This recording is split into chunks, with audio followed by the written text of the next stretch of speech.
এই দেখো আমাদের লাড্ডু। চলো এখন ঘড়ির কাঁটায় প্রায় দুপুর দুপুর না, প্রায় বিকেল 4টে 4:30-এর কাছাকাছি বাজতে যায়। আর এখন আমরা আজকের এসছি হচ্ছে জায়গাটা কি যেন নাম? দাওয়াই পানি। তো আমি জাস্ট একবার ভিউটা দেখাই। দেখো এখানে টোটাল মেঘ পুরো যেন গায়ের মধ্যে এসে মিশছে পুরো, এখনো বাকি আছে। এই দিকটা দেখো পুরো কাঞ্চনজঙ্ঘা পুরো একদম সামনে, একদম সুন্দর করে একদম সামনে থেকে দেখা যাচ্ছে। আর এখানেই আমাদের রুম। আর আমি আর একটু ছোটো করে দেখাই ক্যামেরাটা। পুরো মেঘ, পুরো মেঘ, পুরো যেন রুমের ভেতরে ঢুকে যাচ্ছে, এই রকমভাবে মেঘ আসছে। দেখাচ্ছিলাম যে চারিদিকটা পুরো মেঘ হয়েছিল, আর এখন আবার মানে জাস্ট 5-6 মিনিটের মধ্যেই একদম মেঘ আবার ক্লিয়ারও হয়ে গেল, সঙ্গে আবার একটু রোদও উঠেছে। আর এইদিকে কাঞ্চনজঙ্ঘাটা জাস্ট আমি দেখাই, পুরো চকচক করছে। দারুণ সুন্দর একটা এক্সপিরিয়েন্স, দারুণ দারুণভাবে দেখা যাচ্ছে, সুন্দর করে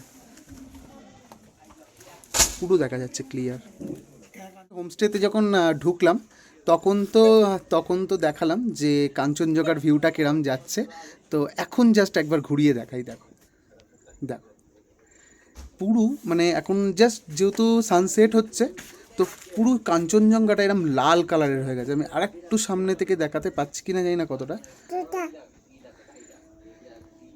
এইবার দেখো পুরো কাঞ্চনজঙ্ঘার কালারটা পুরো লাল, মানে দারুণ সুন্দর একটা মানে ভিউ। আর সত্যিকারে বলতে গেলে কি এইরকম ভিউ দেখাটাও একটা বড় মানে মানে একটা অন্যরকম একটা এক্সপিরিয়েন্স আর কি। চলো সবাইকে টাটা বলে দাও। চলো আবার কালকে সকালবেলা ওয়েদারটা কীরকম থাকছে সেটা তো আমি অবশ্যই দেখাবো। আর এই যে লাড্ডু লাড্ডু এইখানে একবার একবার ফ্লাইং কিস দিয়ে দাও, বলো টাটা টাটা টাটা বলে দাও। ও টাটা।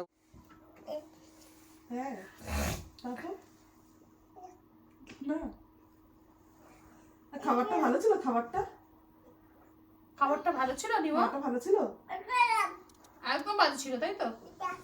আচ্ছা না ওই যে বাবা কি বলছে, এই যে বাবা কি বলছে, বাবা এই যে বাবা কি বলছে, এই যে এই যে এই যে এই যে এই যে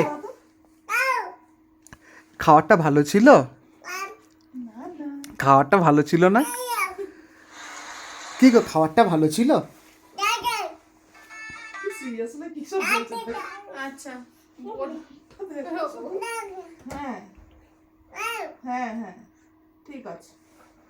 এখন মোটামুটি হচ্ছে ঘড়ির কাঁটায় এখন প্রায় 6টার কাছাকাছি বাজে, মানে সন্ধে 6টা, ওই 6টা 10-15 মতন, যাই হোক। তো এখন আমি জাস্ট একবার ভিউটা দেখাই। এখান থেকে পুরো দার্জিলিং শহরটা যেন পুরো জ্বলছে জোনাকি পোকার মতন, টোটালটা বোঝা যাচ্ছে একদম টোটাল। আর আমি এখান থেকে তুলছি, আমি খাটে বসে বসে তুলছি। অ্যাকচুয়ালি বাইরে প্রায় 5 ডিগ্রি সেলসিয়াসের কাছাকাছি ঠান্ডা, মানে আমার পক্ষে বাইরে বেরানো পসিবল হচ্ছে না। তো আমি খুব একটা বেশি বাইরে বেরাচ্ছিও না, আমাদের রুম হিটার চলছে। তার মধ্যে আমরা এখানে যেহেতু আজকের একটু জলসার প্ল্যানিং রয়েছে, তো ওই জলসার জন্যে এই যে হোমস্টেতে রয়েছি আমি ফোন নাম্বার সব কিছু দিয়ে দেবো। তো ওই হোমস্টে থেকে সুন্দর চিকেন মোমো, মানে একদম পাতলা কোটিংয়ে একদম জুসি মোমো একদম রেডি করে দিয়েছে, একদম পাতলা কোটিং, খুব সুন্দর খেতে, দারুণ সুন্দর। তো আজকের সন্ধ্যেটা এরমভাবেই আমাদের কাটাবো আমরা আর কি। এর সঙ্গে চিকেন পকোড়া দিয়েছিল, যদিও চিকেন পকোড়াটা আমার দীপ্তিদি আর আমার বউ মিলে সব অর্ধেক খেয়ে নিয়েছে, কিন্তু আর এইদিকে হচ্ছে লাড্ডু। এই যে লাড্ডু লাড্ডু তুমি চিকেন পকোড়া খাবে না, তুমি ও খাচ্ছে হচ্ছে মাখান্না। ওর জন্য ওর মা রোস্ট করে এনেছিল মাখান্না, ওই মাখান্নাই খাচ্ছে আর কি। আর আমরা যেহেতু জলসা করছি একটু, আমাদের জন্য আলাদা খাবার দাবার বানিয়ে দিয়ে যাচ্ছে, খুবই টেস্টি। আমি ফোন নাম্বার টোটাল ডিটেলস আমি সব ডেসক্রিপশানে দিয়ে দেবো। সবাইকে শেষ করছি ভিডিওটা। অ্যাকচুয়ালি আমি সারা সকাল থেকে সব কিছু দেখালাম, আর একদম রাতেরটা দেখাবো না তা হয় না। আর যদিও আগের ভিডিওতে দেখিয়েছি যে জলসা হচ্ছিল, তো জলসার জন্য আমার চোখটা একটু ছোট হয়ে গেছে, তো তাও আমি একটুখানি জাস্ট ঘুরিয়ে। আর আজকের সারাদিনটা এরকমভাবেই কাটালাম আমরা। আবার কালকের সকালবেলা আবার নতুন নতুন জায়গায় ঘুরতে যাওয়ার ব্যাপার রয়েছে, তো চলো ওগুলো তো আমি সব দেখাবই। আর ভিডিওটা কেমন লাগলো অবশ্যই কমেন্ট করে জানিও। টাটা।